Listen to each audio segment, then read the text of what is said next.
Welcome to the Salmon Runs YouTube. Enjoy the video. You need to start where access and information are certain. Log into your registrar or DNS provider. Once logged in, open the domain's DNS or zone editor. Make sure you know the exact record type and the destination value, IP for a, host for CNAME, token for TXT. Also set TTL, lower value speed testing.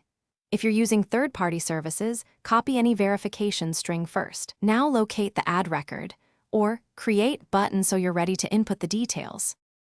Once you click add record, pick the correct record type because wrong types break resolution. Enter the name field exactly, USAT for root or a subdomain like www. Paste the destination value without extra spaces. For MX include priority, for SRV include port and protocol.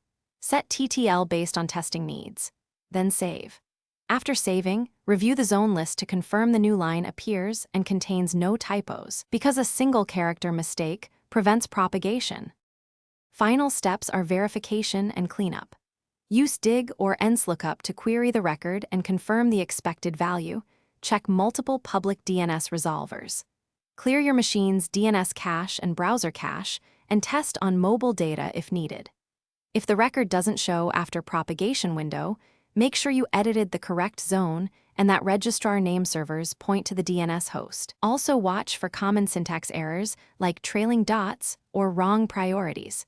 Correcting those usually resolves the issue quickly. Thanks for watching. Consider subscribing if we helped you.